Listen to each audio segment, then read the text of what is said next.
from Home, or, The Frontier Confronted I News from Home is the second part of a political artistic trilogy curated by Monique Volin, which gives voice to our anxiety about the American invasion and occupation of Iraq. The first installment was entitled La Nuit Américaine, the final one will be Le Méprise. At the same time it is an exhibition of artists from Europe and America who cope with contemporary life. It shares the rage about the American politics of the Bush administration with Michelle Moore's Fahrenheit 9/11, but, different from Moore's rhetorics, it's not a dogmatic tale and it employs some elementary aesthetical codes that Moore never heard of. News from Home is about images and about a political aesthetics that was developed by different European and American artists and filmmakers. It is partly based on the methods used by the French New Wave film director Jean-Luc Godard, and tries to turn his film language into a useful artistic attitude. Political activism and ideological inspiration are part of the game, but above all, the aim here is to reformulate a political-oriented cinematographic attitude into a working political-oriented artistic model.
attitude into a working political-oriented artistic model. 2. News from Home starts as a salute to Chantal Akerman's film News from Home, 1976, in which she, in observing herself and observing the streets and houses of Manhattan, made a thrilling prelude to the 9/11 events. But it also refers to Edward W. Said's Orientalism, 1979, in which he observes the West observing the Arab world, and Occidentalism, 2004, a recent reflection on fundamentalism, in which Ian Buruma and Avishai Margalit observe the Arabs observing the West. The exhibition is not a direct product of these views, neither will one find here a definitive Orientalist or Occidentalist point-of view. Rather than being partisan in the worldwide struggle between these dominant positions, this exhibition can be seen as a protest against this ideological catch-22. As the world of today is trapped in the force field between these extreme positions, we realize that the Cold War between communism and capitalism has been followed by an actual war of fundamentalisms. Instead of the end of history as Fukuyama thought, the utopias of George W. Bush and Osama bin Laden, these extreme representatives of the Orientalist and the Occidentalist ideologies, brought us a new real war.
actual war of fundamentalisms.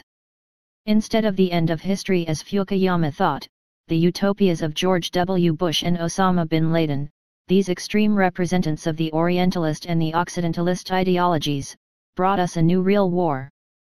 3. The story of Orientalism is the story of the imperialistic drive of the European, Christian nations to the East.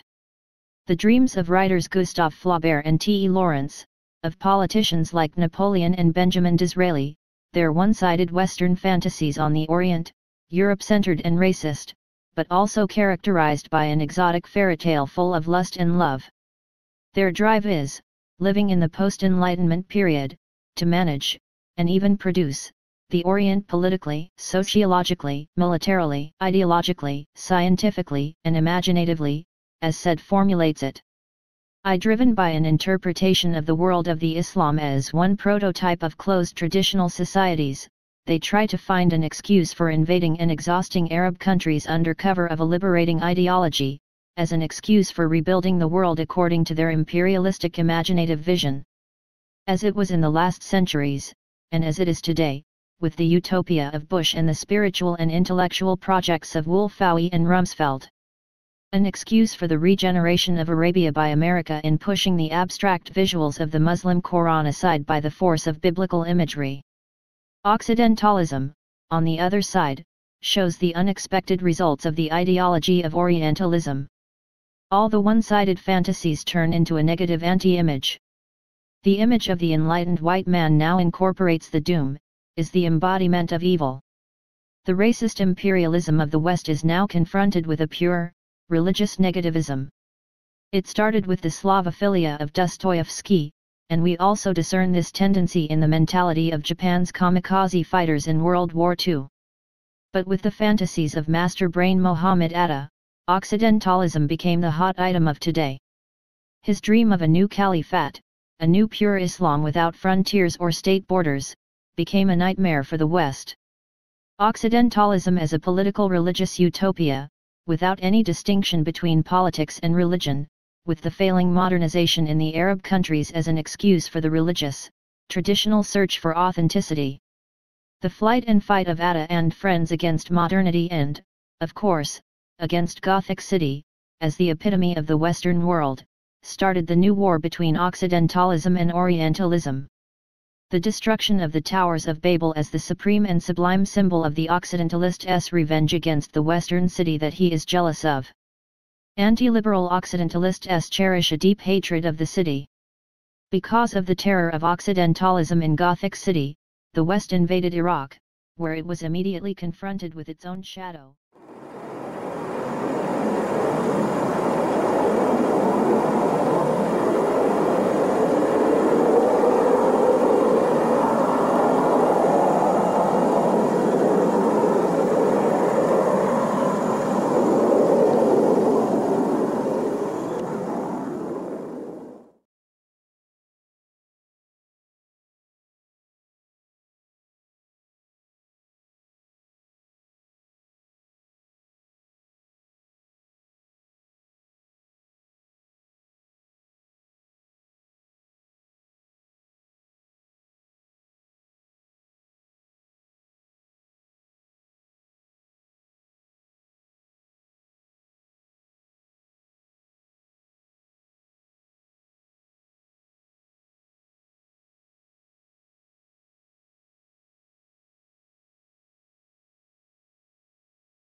Of the city. Because of the terror of Occidentalism in Gothic City, the West invaded Iraq, where it was immediately confronted with its own shadow, with the self-generated monster. News from the enemy became news from. The utopian dream of Wolfowitz, Bush, Cheney, and Rumsfeld became the nightmare of Th. Boulet in Ghraib prison in Baghdad. For so now the ideas of Orientalism and Occidentalism, the two most extreme political positions of today, dominate the scene at the American frontier in Iraq.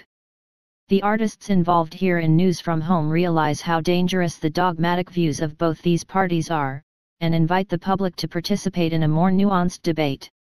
Even if we cannot always avoid some political rhetorics, because this exhibition is in a sense didactical, and in a certain sense even a self-referential exhibition. But more important, it wants to help develop an instrument to avoid the ultimate, terrifying choices proposed by the evangelists of the dogmatic ideologies. News from Home is about observing, not only about observing the enemy, but about observing the observer, and so about observing yourself. It shows you your image in the mirror, but what you see is not always what you expect to see. In building up a relevant metaphorical portrait, artistic introspection can disturb our routine in always expecting a mirror-like image. As we all know, sometimes you have to look for the devil in yourself, not in your supposed enemy.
Dear Monique, had wanted to talk in person, however prior to picking up the phone, it might be helpful if you see the considerations and obstacles you are running into if you persist in doing the show in September.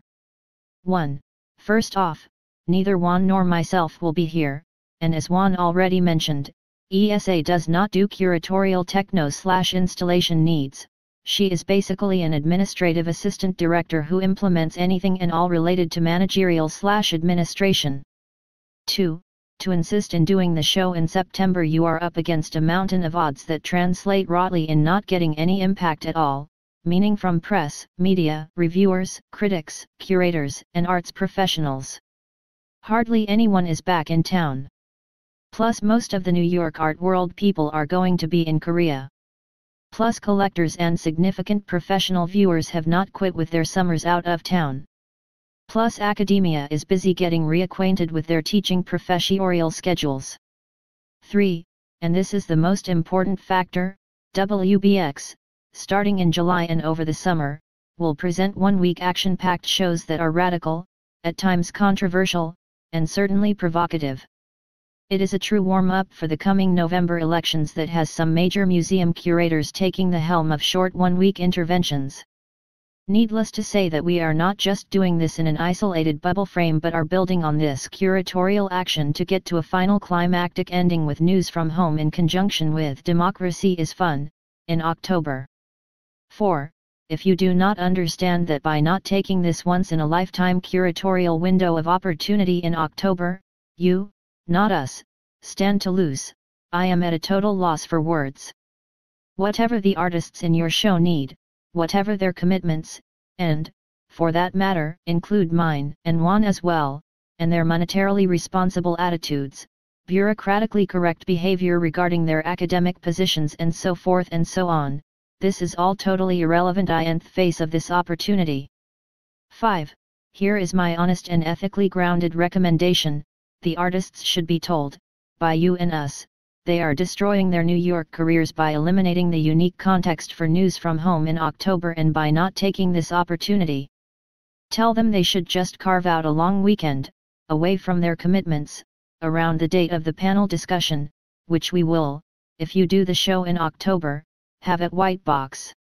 We promise a high volume of noise, echoes, and results, and believe me, Juan and I will make sure you have people of the caliber of Thomas McKeever Lee, and why not? Let's think of Susan Sontag, or even Kamnitzer, who you wanted originally and whose writings I recommend you should research/read by googling him. I just did for another project. 6.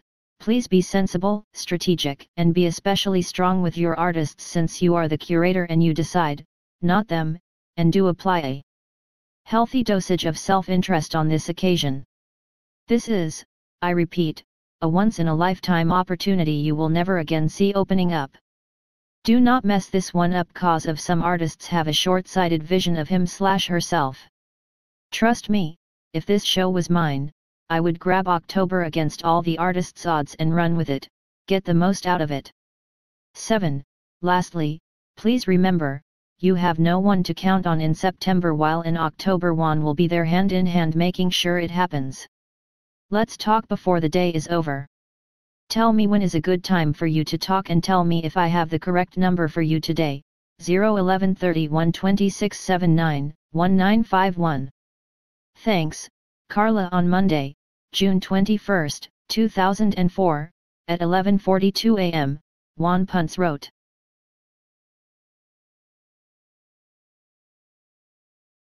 Dear Juan, I hope everything is all right with you in Spain. I am still trying to organize a good and interesting debate for News from Home. Please could you send me the email address of Thomas McKeever Lee? And I can try and persuade him to present a short talk. I tried again to move the exhibition, to collide with the US election, but the artists over here have contractual commitments, involving commissions abroad, teaching at the uni, and earning money. It is very regrettable, but it's just not possible. So we continue with the exhibition in September. Are you still there the 4th? It would be even more unfortunate if you are not there at the opening. Otherwise we could move the opening from Saturday 4 to Friday the 3rd of September. I hope that it's possible for you to help me, before you are leaving at the beginning of September. With making the cable hole, leading to the monitor, in the wall and install the camera, pointed at the sky. Concerning Yoko Ono's Sky TV installation. Do you have time for this on Monday 30 or Tuesday 31st of August? Please let me know. Thank you very much for your efforts. Love. Monique. Regrettably, Monique, I will not be in New York during the month of September. The month of September, Carla Stellweg and self will be traveling and totally consumed preparing Democracy is Fun, White Box's exhibition opening in October and running into the most important USA elections since the Vietnam era. All transactions must be done via our Assistant Director ESA Nickel. Regards. Juan. Monique. Good day. Please, stop by White Box this afternoon 5 to 7 p.m. fried chicken party. I'd like to talk to you about the possibility to have your show move to October so it can coincide with our Democracy is Fun project at White Box. October is the final political month since we have elections on November the 2nd and show could run right into election day. Just think about how much stronger the double punch would be. Later. Dear Juan. Good to hear from you. Yes, we can continue now to organize the exhibition news from home. I would like to present the opening of the exhibition in the annex at Saturday 29th of May through June 2004. This date, because people are going out of NYC for the summer half June. Is this date possible in your program planning? Please can you let me know soon? I can send you a deposit of $2,000. Can you give me your bank number? I can transfer the money by international money order. Or if you have another system. The participating international American/New York-based artists are Kim Gordon, text painting /Robert Longo, work to select /Miltos Maintas. Photograph /Mayu Ada, photograph /Ellen O'Hara Slavic, photograph /David Smithson. Video film 10 minutes, a loop with different short films, also from Federico D'Orazio and Jerome Simons, Kimberly Lewis, sculpture Daisuke Nishimura, painting /drawing. Plus I am waiting for reply of, Professor Robert Storr, short talk Jim Costanzo Yoko Ono Leon Golub Louise Kamnitzer and Tim Rollins. The participating international Dutch artists are Professor Dr. Remco Shaw in collaboration with Arthur Elsnar, a multimedia installation. A computer-generated film image and sound. Sound is to be transmitted in New York. 4. This work we need a fast internet line, ADSL, to be connected for a month in the annex. I have approached KPN International in New York for connecting the ADSL line as a sponsor. Paul Grote, art critic artists Babeth Van Loo, photograph Jerome Simons. Photograph in a short video film, shown in a loop with David Smithson and Federico D'Orazio, Franco Angeloni, small wall sculpture Simon Ferdinando. Sculpture Atusa B. Giaz Abadi, photograph Doreen van Delft, photograph Henk Boverhoff, wall sculpture Joseph Sima, 2 small embroidered works and Monique Vullen, sculpture black shiny cube. Also I am making the design of the invitation card myself. I have a good idea of how it should look. I will have this ready around half March. This should be in time for the printers and gives me time to put the additional names of the artists and sponsors on it too. Please let me know if this is the right time to have the cards design ready. And is the opening date of 29th of May all right? Hear from you soon. Regards. Monique. Dear Monique. First of all, congratulations for getting the grant. Secondly, we have to communicate as I am to present our board. The advent of your show at the annex, presented by White Box. The questions will be,